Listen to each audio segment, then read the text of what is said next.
Meanwhile, the leaders of Indo-Pacific Command warning of a potential Chinese invasion of Taiwan yesterday.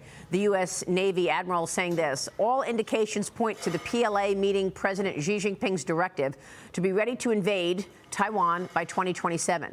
Taiwan's foreign minister also said China has built a, quote, enormous military base on 3 islands surrounding Taiwan's main holding in the South China Sea. Joining me now is Hudson Institute Senior Fellow, Atlas Organization founder, and the Decisive Decade author, Jonathan D.T. Ward. Jonathan, good to see you. Your reaction to what we're hearing?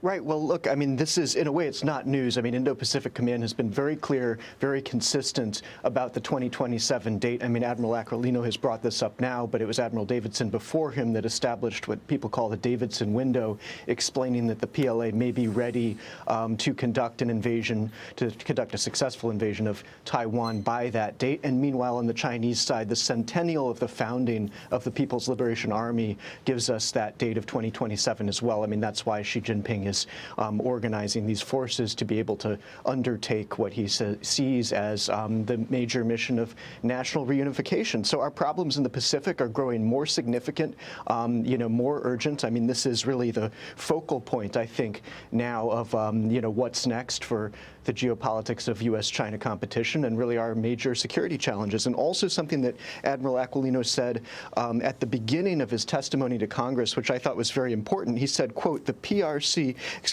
U.S. cannot spend its way to a position of preeminence as our economic and technological advantages over the People's Republic of China continue to narrow.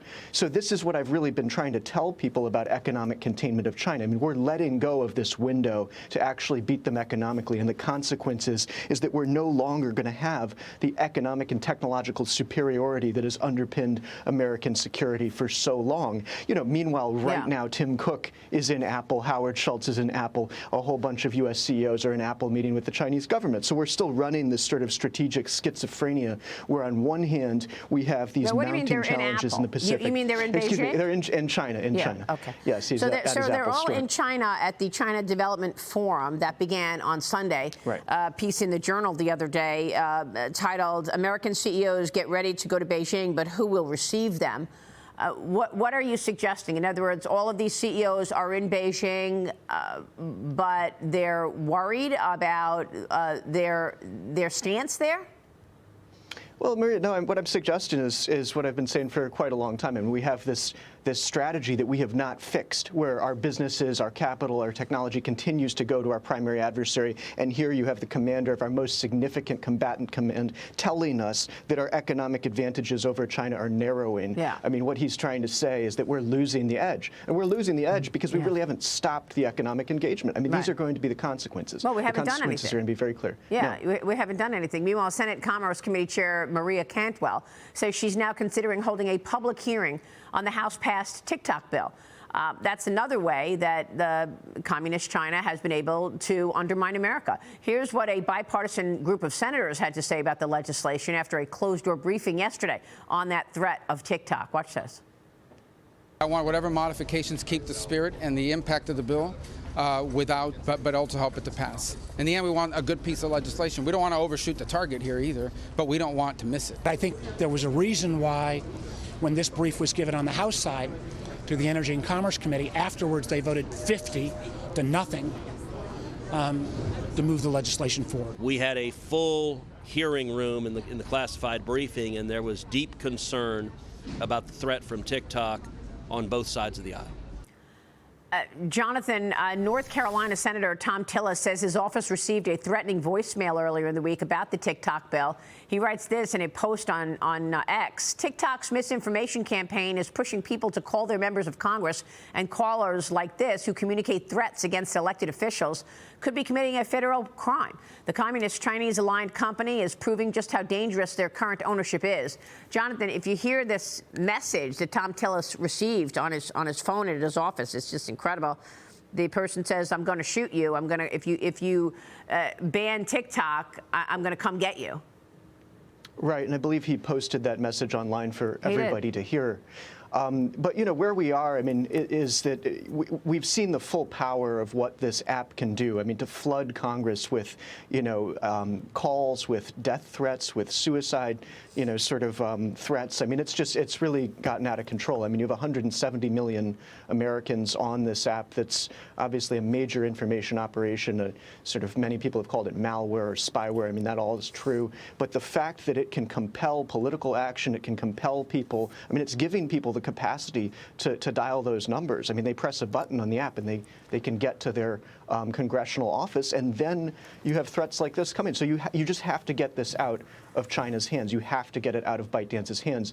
And there have been, I think, a handful of lawmakers saying that the classified briefings that they've received should be made public so people understand how serious this really is. And I think it's time for the American people to also understand, you know, whether or not they're users of this app. I mean, it is so dangerous to be in the hands of our primary adversary, you know, a place that is absolutely, you know, determined to overpower this country in the long run.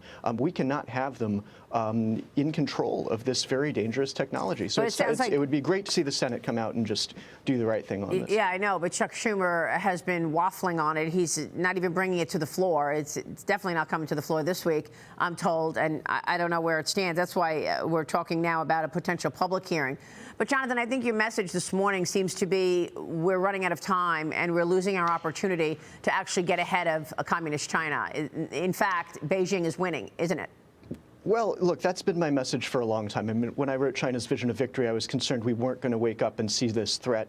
When I wrote Decisive Decade, my concern was that, okay, if we're going to start to see it, are we going to act? But I think our commander in the Pacific is telling us exactly what's going on here. I mean, our advantages are narrowing. I mean, eventually, you give this a few more years, and it's not going to be advantages are narrowing. It's going to be something much, much scarier than that, that Americans haven't experienced in a very long time. I mean, we have not been for a very long time, for generations, you know, confronting and dealing with another power that has essentially comparable power to the United States of America and the intent to do us harm. So, you know, people like myself have tried to explain this to this country, not just for the sake of awareness, but for the sake of action. And again, I believe that we can handle this through an economic competition. We can convert economic power into military power, but I don't see us handling all those pieces in a way that's making great strategic gains, the kind of gains we need to have in order to win. So, you know, I mean, the People's Republic of China is probably the most dangerous entity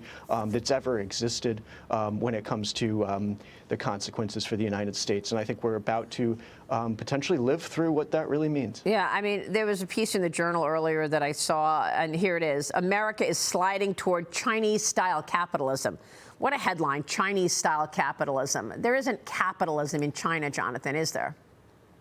No, and then unfortunately Jerry Baker from the Wall Street Journal wrote an op-ed in a British newspaper saying, look, TikTok is the wrong way to go. Don't ban it. Focus on the U.S. military. But it misunderstands how Chinese power works. I mean, we have to get over this idea that trade with a non-market enemy state is free trade. It's just not. I mean, we may be free market capitalists that believe in, you know, free trade and free markets, but that doesn't mean that you go and hand the keys of the kingdom to your main adversary. I mean, that's what we've done. I think we've done a lot of that has been ideologically driven. Yeah. It's just not sensible or practical. It's time to change. This headline is a give to China. I mean, to say Chinese-style capitalism is so ridiculous. There's no capitalism there. And one thing is right, though. America is sliding into a Chinese way of doing things. It certainly feels that way from the citizens' standpoint with censorship, with this police state. It's pretty incredible what's happening right now, and apparently this administration is allowing it. Jonathan, we're going to keep a spotlight on it. We appreciate your time on this. Thank you, sir. Thank you.